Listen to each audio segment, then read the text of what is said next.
হে বন্ধুরা, welcome to another episode of Rahul's world. তো আজকের একটা সুন্দর দিনে আপনাদের স্বাগত জানাই। আজ আমি আপনাদের কালেক্ট করে দেখাবো বা কালেক্ট করব, আমি করব এবং আপনারা দেখবেন ব্লাড ওয়ার্ম। তো ব্লাড ওয়ার্ম কীভাবে কালচার করতে হয় চ্যানেলে তো ভিডিও আছে, আপনারা অলরেডি দেখেছেন বা যারা দেখেননি তারা দেখে নেবেন, লিঙ্ক আমি ডিসক্রিপশনে দিয়ে দেবো।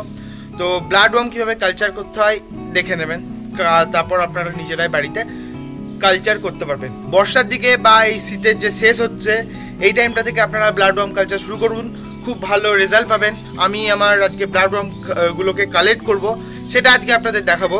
তো প্রথমেই বলেই আজকে ব্লাড ওয়ার্ম কালেক্ট করার উদ্দেশ্য হচ্ছে আমার ফ্লাওয়ার অনের খাবারের জন্য কালেক্ট করব। তো ব্লাড ওয়ার্ম খুবই পুষ্টিকর একটি খাবার, তো সাফিসিয়েন্ট অ্যামাউন্টে কালেক্ট করলেই হবে। আমি অল্প অল্প করে কালেক্ট করি মাছকে খাওয়ানোর জন্য।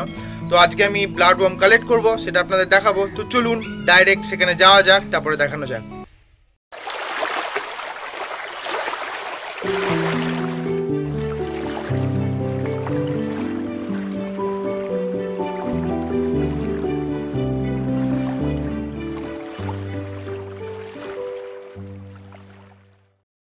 তো বন্ধুরা, যারা এই সেটআপটা দেখেননি তারা ভিডিওটা দেখে নেবেন। এই সেটআপেরও ভিডিও করেছিলাম যেখানে আমি বলেছিলাম যে বিভিন্ন ধরনের কালচার করব। তো এখানে আমি ব্লাড ওয়ার্ম কালচার করব। আগে আমার কালচার করব বলছি, কালেক্ট করব। কালচার তো করেইছি। এই যে ব্লাড ওয়ার্ম ঘুরে বেড়াচ্ছে, আপনাদের একটু দেখাই ভালো করে। স্পষ্ট বোঝা না গেলেও আশা করছি বোঝা যাচ্ছে। তো আমি এই যে একটা নেট দিয়ে এখান থেকে সাফিসিয়েন্ট অ্যামাউন্টে ব্লাড ওয়ার্মগুলো কালেক্ট করব।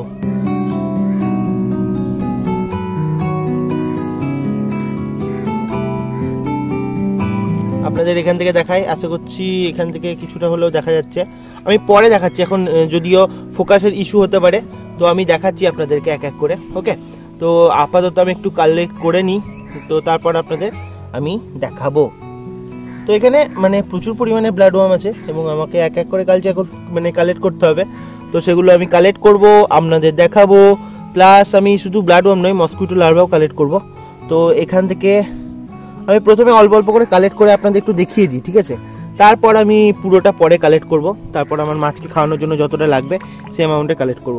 তো মোটামুটি এখানে একটা অ্যামাউন্টে কালেক্ট করেছি, সেটা আগে আমি এখানে প্রচুর আছে, আগে আপনাদের কাছ থেকে দেখাই। আশা করছি দেখা যাচ্ছে, বা জুমের জন্য জানি না কি হচ্ছে, ফোকাসের জন্য হচ্ছে নাকি, আশা করছি বোঝা যাবে।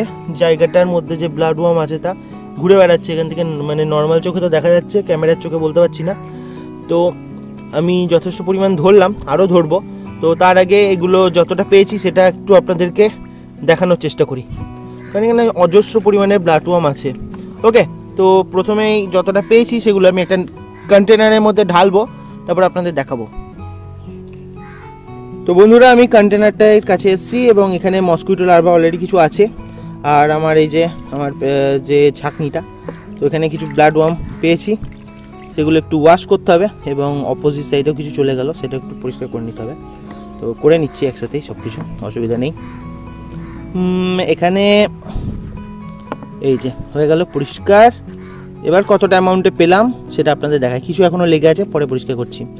তো একটু কাছ থেকে দেখানোর চেষ্টা করি, আশা করছি বুঝতে পারছেন। এখানে ব্লাড ওয়ার্ম আরও কালেক্ট করব, এটা ফাইনাল নয়, কারণ আমাকে এখন অনেকটাই কালেক্ট করতে হবে। তো এই হচ্ছে ব্লাড ওয়ার্ম। তো আমার যেখানে অ্যামাউন্ট যা দরকার হয় খাবারের জন্য সাফিসিয়েন্ট অ্যামাউন্টে পেয়ে যাই। আর কালচার আমি করছি, এটা মানে বেশ কয়েকদিন ধরে করছি, একদিন নয়, এটা বেশ কয়েকদিন ধরে কালচারটা চলছে। আর কালেক্ট আমি খুব বেশি করি না, হয়তো উইকলি 2 থেকে 3 দিন, তার বেশি নয়। তো এগুলো আরও গ্রোথ করবে, আরও বড় হবে, তার জন্য না। আর এই হচ্ছে ব্লাড ওয়ার্মের ব্যাপারটা। তো আশা করছি আজকে আপনাদের দেখাতে পারলাম ব্লাড ওয়ার্ম কালচারের জায়গাটা, আর কালেকশন করা কিভাবে কালেক্ট করলাম। মাছকে এরপর গিয়ে ডাইরেক্ট খাইয়ে দেবো, কোনো পরিষ্কার করা বা ডিওয়ার্মিং করার দরকার নেই। মসকিউটো লার্ভাও কিছু কালেক্ট করেছি, দেখতে পাচ্ছেন হয়তো। তো এই হচ্ছে আজকে ভিডিও, ভালো লাগলে লাইক করবেন, নতুন হলে সাবস্ক্রাইব করতে একদম মিস করবেন না। আজ আসছি, দেখা হচ্ছে খুব তাড়াতাড়ি, ততদিনের জন্য গুড বাই।